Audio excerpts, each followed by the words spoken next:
Christmas traditions are weird. Keeping a dead tree in your house for a few weeks covered in lights. Hanging up socks and putting toothbrushes and other pairs of new socks inside. Seeing relatives you hate. Some of these Christmas traditions spin into the bizarre, especially in my house. This one in particular started innocently enough about 5 or 6 baby Jesuses ago. At the time, I had been dating Chris for over a year when his aunt had invited us over for the annual Secret Santa brunch extravaganza at her historic home on Coronado Island. Wasp much? I was given specific instructions. Cover my tattoos and bring a sweet potato casserole.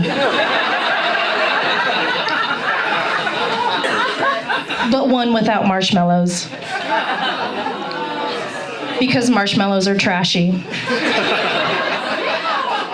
The gift exchange involved a covert email. Chris and I were conveniently given each other. It took out all the secrecy, but avoided me embarrassing myself by not buying the perfect gift for people I didn't know. These were the family traditions I had seen in movies. The great gathering around the family's matriarch with offerings of pie and white wine. Nothing compared to what I grew up with. My mom came from Vietnam.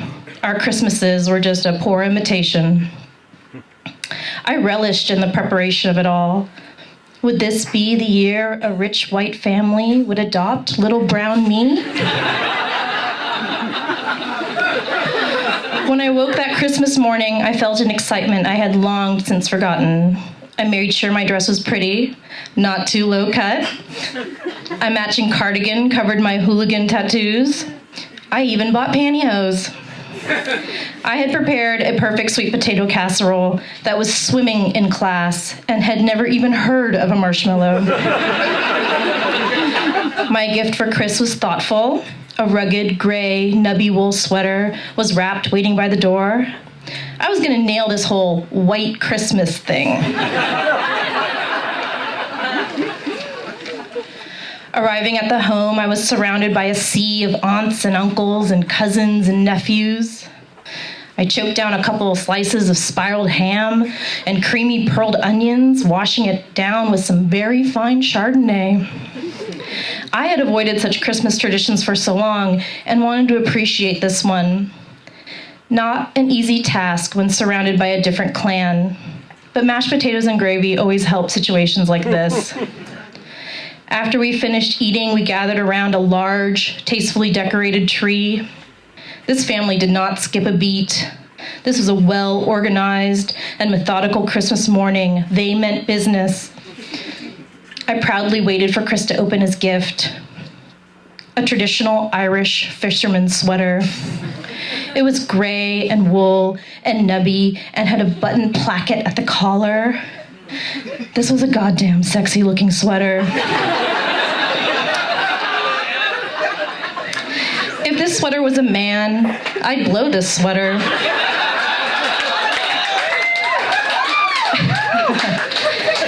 He lifted it out of the box, laying it against his chest. It's a standard move you make when anyone buys you a sweater for Christmas.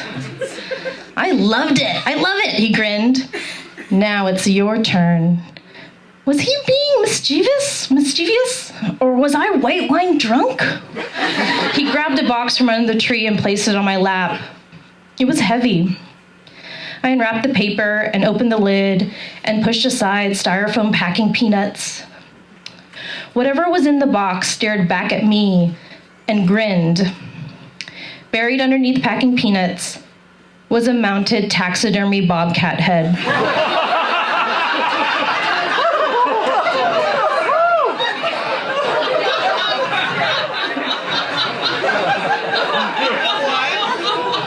This was not an elegant, well-executed, noble representation of a bobcat. This bobcat looked as though it had been stuffed by a person on methamphetamine.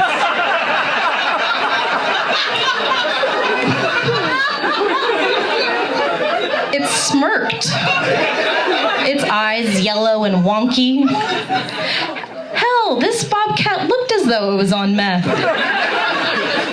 As I pulled it out, I imagined the scene in Seven when Brad Pitt opens a box containing his wife's head.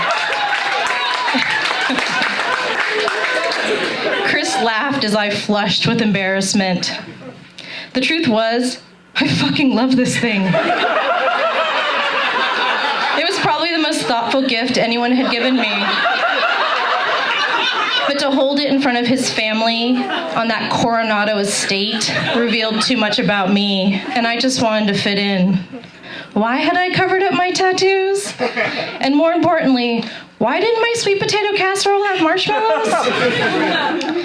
From that moment, I was forever known as Chris's weirdo girlfriend, and thus began a tradition that outlasted our relationship and would make PETA squeal.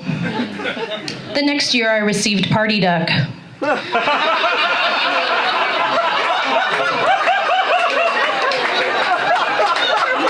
My best friend Ingrid gave it to me. Party Duck is here for a good time all the time. Don't let that soft yellow down fool you. Party Duck will steal your girl, your cigarettes, and leave you requiring a hefty dose of antibiotics.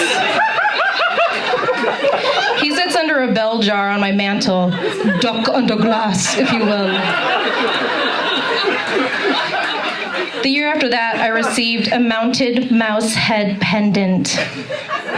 The gift giver a mystery as the box was sent without a card. I had to take to social media. Who gave me this mouse head? And I love it. Eventually, the gift giver revealed himself, a gentleman suitor. Mouse head equals romance in my books. The detail and care that went into preserving this little decapitation is impressive. The whiskers, the little veins in his ears. If this mouse were alive to see it, I'm most certain he would give the taxidermist a high five with his small paw. Last year, my daughter and fiance lovingly gave me this crocodile. I cackled maniacally for a good 3 days after this one. It's just so good.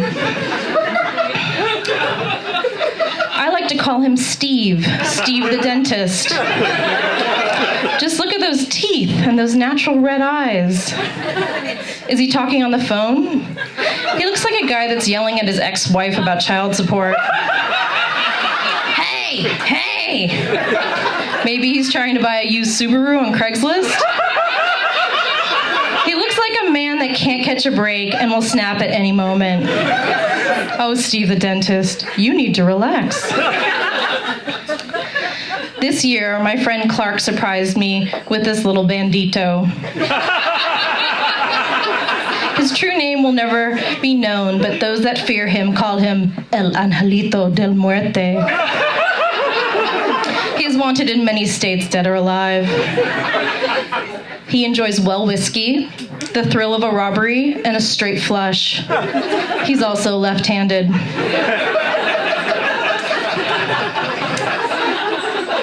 Now, every Christmas, I am astounded. My loved ones know exactly what tickles my fancy. I can't wait to be an old lady surrounded by the most disturbing collection of dead things. My own Christmas tradition. I open these offerings in my home with my own tree with the family I've chosen without having to pretend I'm anything but a huge weirdo. Thank you.